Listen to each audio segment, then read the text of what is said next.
Becoming a digital nomad is the dream of many, but what they don't tell you is that most digital nomads crash and burn, and today we will uncover a truth so dark that many fail to see it until it's already too late, ending up chained back to the desk as a 9-to-5 office slave in their home countries, the very thing they've tried to escape in the first place. So if you want to live that location independent and financially free lifestyle as a digital nomad, make sure to watch this video all the way till the end. Alright, so the first thing why digital nomads fail is a lack of a clear vision and focus. They just dabble in becoming a digital nomad. They just want to get their feet wet and they don't fully commit to living this lifestyle full time. So it's very important that when you decide that you want to do something like that, that you're doing it with full force, with all your heart, and you're going all in and not just getting your feet a little bit wet. Another one is if you lack clarity, you obviously are failing for a lot of temptations, right? The grass is greener on the other side all the time. You hear this works better, or you could do that, or you could try this. And it goes the same with what Sam just said, like you're trying a little bit here, you're trying a little bit there, and eventually you get nothing done in the end, which brings a lot of digital nomads eventually back to the desk, as I said in the intro, and they're back in the home countries. So the second big thing why digital nomads fail is that they don't have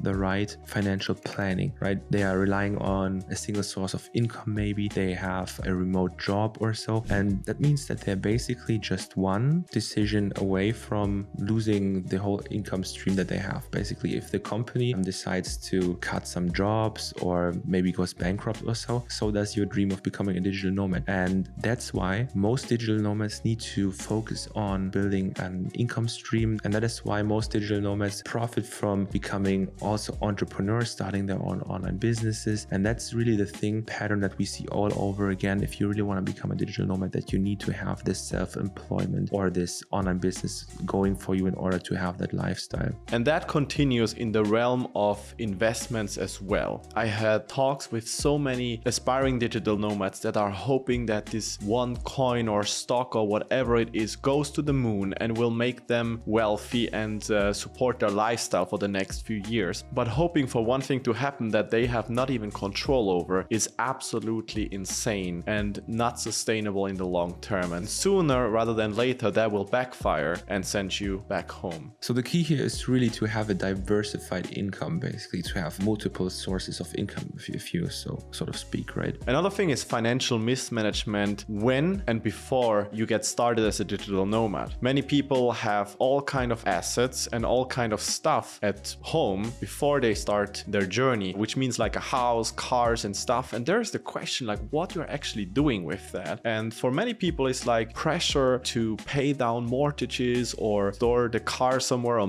even maintain the car so it's actually not decreasing in value. And if you want to be a real digital nomad, that comes with this commitment of going all in and also letting go of stuff like selling your house, selling your car, and just minimalizing the assets you have from a physical side. So you actually really can taste that freedom and are not tied to all the stuff that you have at home and the financial liabilities that come with that things. So it's basically cutting everything that's tying you down to a single location, even if it means you need to sell your house or your car, and it comes with all of those benefits attached to it. Like you'll have more capital to invest in traveling the world, more to learn new things and discover new experiences. And it's also very important if you do that you manage for the long term. So what we see now quite a lot of times when people fail is that they have not an emergency fund, for example, of at least like 12 months or so. Exactly. It's a wonderful transition into the next topic, which is the emotional challenge of being a digital nomad. And that comes from like leaving all the family, the friends, the network of people that you might have built over an entire lifetime. You leave that all behind you and start usually alone into a new world. You don't know exactly what awaits you. That's like a big jump, but it comes with feeling lonely for many people. And if there is no solution found to that, that brings many people back home again because they're feeling homesick. And so the solution usually is some kind of support network, right, Sam? Yeah, it's very important. Like so many people just feel homesick when they start traveling and they just want to go back home basically after a while when they're traveling. And to combat that, you can have like a support network. And most digital nomads who fail don't have the support network, this community of like-minded people where you can maybe share just some nice restaurants in the area or so, or maybe you can go out to grab a coffee or so, and just to network a little bit with people who are having the same problems that you have, right? Feeling a little bit more understood, because as a digital nomad, you quite sometimes you feel that you don't belong, right? And you have all these crazy ideas, and when you tell those to people at home, they're like, oh yeah, it's cool for you, but we don't really get it. You know the feeling, right?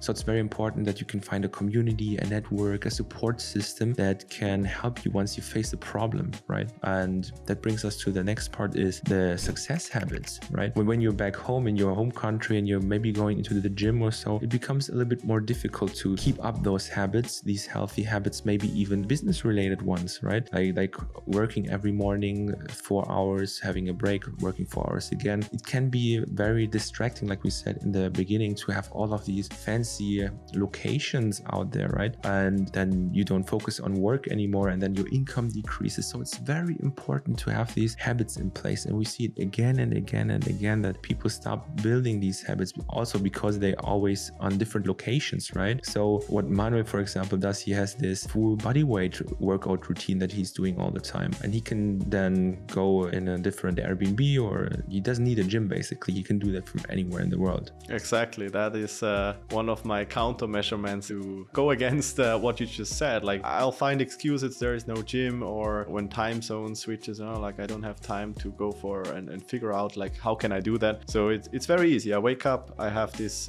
thing, and I'm able to do it anywhere, anytime. Another one that is really good for both of us that we found is, once we get to a new place, we start just going to explore, and in the morning maybe take a knowledge walk. Yeah, we just walk for an hour or so, put in an audiobook or something, and then we educate ourselves while also doing something for our bodies basically. And step by step, you're building up these routines that you can take anywhere in the world. That's the most important thing. Also, when you book an Airbnb, for example, have a gym in there, right? Or a hotel with the gym or so. And always look for places where you can sustain your habits. That's very important. Absolutely.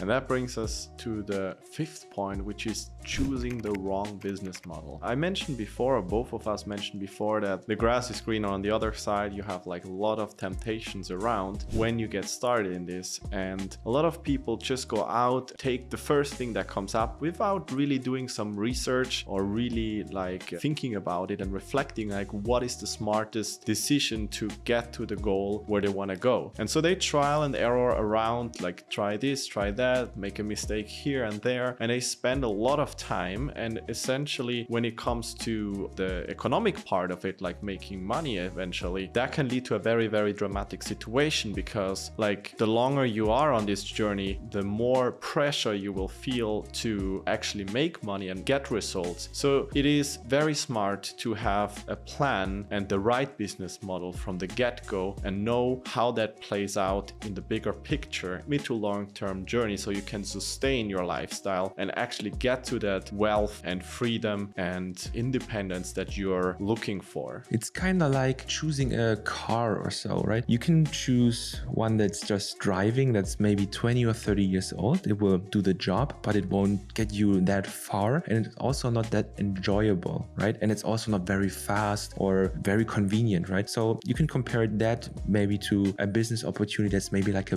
B or a C level, but you want to really find out what an A level opportunity is, right? The Ferrari, something maybe that a little bit more comfortable to drive around with, maybe a little bit faster, also a lot easier to drive, right? And this is why we have created another video where we show you the top 7 business models for digital nomads that you can start from anywhere in the world. And also watch that video all the way till the end, because we share also our favorite one of those. And if you want to see that video, you can just click right here.